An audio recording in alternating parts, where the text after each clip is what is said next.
Pemirsa, Zionis Israel berkali-kali langgar gencatan senjata. Warga sipil selalu jadi korban jiwa dalam bombardir Gaza. Lalu apa konsekuensi kebrutalan Zionis jika organisasi internasional bergeming?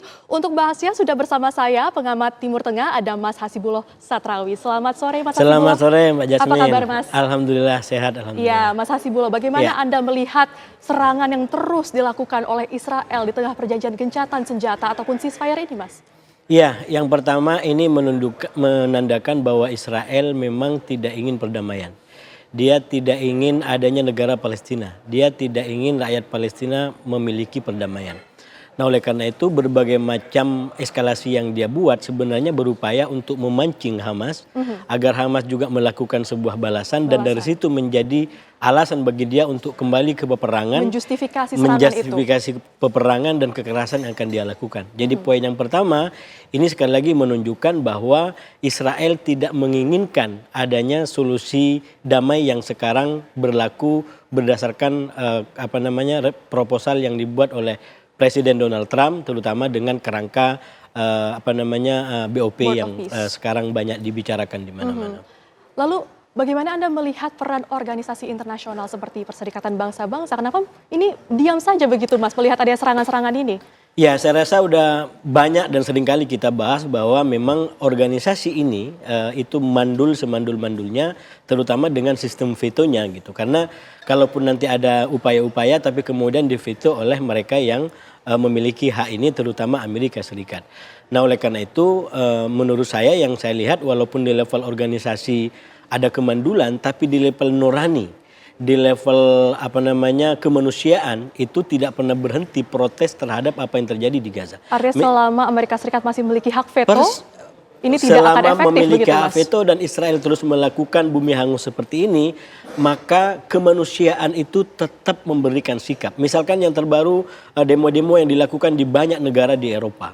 Itu kan menunjukkan bahwa mereka memprotes apa yang sekarang terjadi di Gaza. Karena sekali lagi walaupun sudah terjadi gencatan senjata, tapi faktanya ini kemudian justru dilanggar oleh Israel berkali-kali. Kalau katakanlah dulu para pendukung Israel mengatakan mereka dimaklumi menembak karena ada sandera, sekarang apa lagi alasannya? Sandera semuanya dikembalikan, yang hidup dikembalikan. Sudah tidak alasan untuk menyerang lagi sebetulnya? Tidak ada, kecuali menunjukkan bahwa memang Netanyahu dengan pemerintahnya ini sekarang memaksakan sebuah konsep kemenangan besar.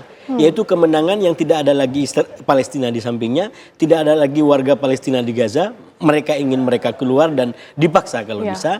Dan persis saya melihat dalam konteks itu, ini yang jarang dibicarakan oleh para pihak gitu ya. BOP itu menjadi sangat strategis. Karena paling tidak secara ide BOP itu sudah membuat Israel mau tidak menerima kemenangan besar. Dia mau tidak mau menerima perdamaian. Karena itu kalau dikaitkan tadi, kenapa banyak kekerasan? Itu cara Israel memberontak. Itu cara Israel melawan segala inisiatif perdamaian yang dibuat oleh para pihak, termasuk melalui negara-negara yang tergabung dalam organisasi, baik di PBB maupun di organisasi-organisasi lain. Iya, tadi membahas mengenai Amerika Serikat juga ya Mas. Bagaimana sebenarnya peran aktor-aktor internasional seperti Amerika Serikat dan juga Iran dalam penyerangan yang dilakukan oleh Israel seperti ini? Sebenarnya kalau kita baca Mbak, saya secara akademis ada dua tanggal yang mempengaruhi kehidupan kita sekarang. Yang pertama adalah 7 Oktober 2023, serangan Hamas yang kemudian membuat Israel brutal seperti ini. Dan menjustifikasi serangan Israel yang terus dilakukan sampai sekarang. Iya, yang kedua adalah 5 November 2024 di mana Trump memenangkan Pilpres Amerika. Kalau kita lihat tatanan global sekarang berubah dalam banyak hal, itu akibat daripada kebijakan yang dilakukan oleh dua orang ini, yaitu Netanyahu ketika merespons serangannya Hamas dan Trump yang lagi-lagi membuat pakem-pakem diplomasi, pakem-pakem nilai dalam konteks global kemanusiaan. Itu yang lawan jadi kawan, yang kawan mungkin jadi lawan. Misalkan yang terbaru, itu di Florida sudah mulai banyak dibicarakan, ada calon gubernur yang justru dari Republik, yang justru menyampaikan statement dari Partai Republik. Dia memberikan statement akan memutus hubungan dengan Israel kalau nanti dia menang. Artinya apa? Ini di Amerika sendiri betul-betul sudah terjadi perubahan. Iya, perubahan. Kenapa terjadi perubahan? Karena pelanggaran yang dilakukan oleh Netanyahu. Karena sikap yang dilakukan oleh Presiden Trump. Itu sekali lagi keluar dari pakem-pakem nilai yang selama ini. Artinya polarisasi ini tidak hanya terjadi antara Demokrat dan juga Republik, tapi juga di antara republik ini sudah terpecah juga. Banyak pecahannya, banyak perubahannya, dan inilah tatanan global kita yang baru hari ini.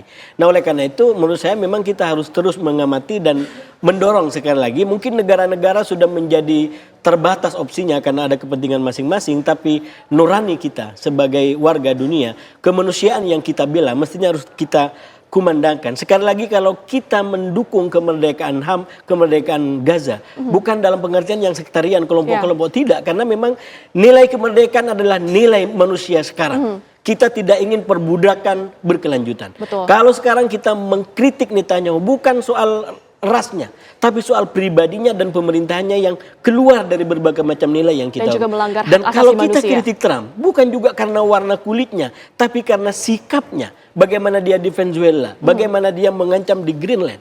Sekali lagi, ini kemanusiaan yang harus kita bela, yang harus kita tegakkan kalau kita ingin betul-betul sebuah kehidupan yang berbeda dari abad pertengahan yang kurang menghormati nilai-nilai kemanusiaan.